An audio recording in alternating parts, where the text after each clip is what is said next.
Hello everyone. आज हम BA final year की हिंदी समकालीन कविता के प्रथम अध्याय सच्चिदानंद हीरानंद वात्स्ययन अज्ञे द्वारा रचित कविता हमारा देश के अवतरणों की सरल व्याख्या पढ़ेंगे।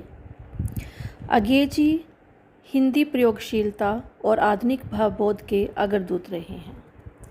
हिंदी साहित्य के वे युग प्रवर्तक हैं और क्रांति और कलम के अग्रदूत भी रहे हैं। तो जहाँ तक अज्ञे जी की कविताओं की बात है, अज्ञे जी ने अपनी कविताओं में प्रत्येक विधा के ऊपर अपनी अमिट छाप छोड़ी है। चाहे उस समय की राजनीतिक अवस्था हो, सामाजिक साहित्यिक जीवन, सबका बड़ा ही गहराई से उन्होंने अध्ययन किया था। मनोवैज्ञानिकता हो, सामाजिक संघर्ष की बात हो या विद्रोहों का तिरछापन हो, तो उन सब में उनकी जो गद्य और पद्य शैली है हमेशा ही हिंदी साहित्य प्रेमियों के लिए अनुकरणीय रहेगी। किसी विद्वान ने उनके बारे में लिखा है कि हिंदी साहित्य संसार में अज्ञे रचनाधर्मिता, शैली की विविधता, परिमाण, गुणात्मकता आदि में भारतेंदु हरिश्चंद्र के परिवर्तित संस्करण हैं। अज्ञे जी ने जहाँ सभी स्तरों पर क्रांति का बिगुल फूंका, वहीं उन्होंने हमें अपने देश से प्रेम करने की भी बात कही है। छोटे छोटे संवाद हैं, जीवन संवेदना है। उनकी कविताओं को मूर्त करने के लिए उन्होंने बहुत ही सुंदर भाषा का भी प्रयोग किया है।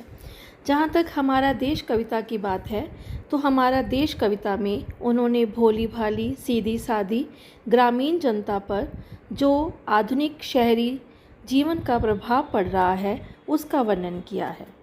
अज्ञे जी का मानना था कि गांव में ही वास्तविक देश बसता है। यहाँ के जो लोग हैं जिस प्रकार घास फूस की झोंपड़ियों में रहते हैं, उनके सामने बड़े बड़े महल भी छोटे पड़ जाते हैं। वे अपने मनोरंजन के लिए वाद्य यंत्रों से जो संगीत की स्वर उत्पन्न करते हैं, वे सारे भारतवासियों को अपनी ओर आकर्षित करते हैं। उन्होंने एक बात पे चिंता भी व्यक्त की है कि आज जो गांव के लोग हैं, गांव का जो युवा वर्ग है, वो शहरों से इतना प्रभावित हो जाता है कि वह अपनी सभ्यता को भूल शहरी सभ्यता के रंग में रंग जाता है, जिस वजह से उन्हें शहरी सभ्यता का जो विषैली वासना का सांप है उन्हें डसता रहता है। ऐसे लोग ना तो गांव के रह पाते हैं और ना ही शहर के रह पाते हैं। कवि इसी चिंता में अपनी ये कविता प्रस्तुत करते हैं। कवि लिखते हैं, इन्हीं तृण फूस छप्पर से ढके ढुलमुल गंवारू, झोंपड़ों में ही हमारा देश बसता है।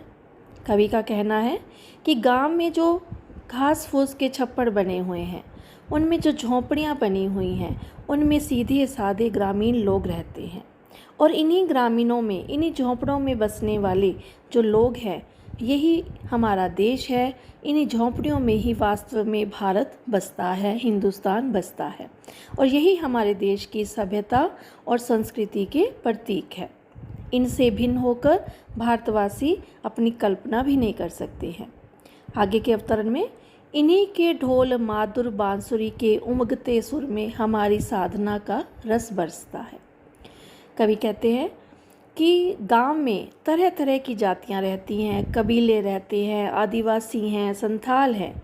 वो तरह तरह के ढोल, मादल, बांसुरी जैसे वाद्य यंत्रों से संगीत का स्वर उत्पन्न करते हैं। उनके संगीत के स्वर से इतना मीठा धुन उत्पन्न होता है कि सब उनकी ओर आकृष्ट होते हैं, मोहित होते हैं। ऐसा लगता है मानो भारतवासियों की साधना का वास्तविक रस गांव में ही, उनके स्वरों में ही टपक रहा हो। इन्हीं के मर्म को अनजान शहरों की ढंकी लोलुप विषैली वासना का सांप डसता है। लेकिन आज क्या हो रहा है? आधुनिकता इतनी प्रभावशाली होती जा रही है, इतना फैलाव कर चुकी है कि गांव वासियों के हृदय को धीरे धीरे शहरी सभ्यता के रंगों में ढकी हुई विषैली सांपना का सांप, वासना का सांप डस रहा है। अर्थात ये अपनी सभ्यता को भूल रहे हैं और शहरों की ओर दौड़े चले जा रहे हैं। नगरीय चकाचौंध इनको प्रभावित कर रही है। आगे के अवतरण में, इन्हीं में लहरती अलहड़ अयानी संस्कृति की दुर्दशा पर सभ्यता का भूत हंसता है। कवि कहते हैं आगे कि शहरों के जो दुष्कर्म हैं, पाप है उनको ये लोग गले लगा रहे हैं।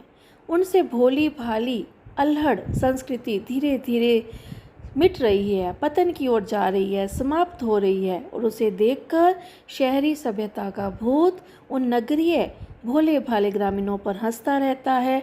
ऐसा लगता है मानो वह अपनी विजय पर गर्व कर रहा है, अर्थात वो ये सोच रहा है कि किस प्रकार उसने ग्रामीण सभ्यता को भी अपने वश में कर लिया है।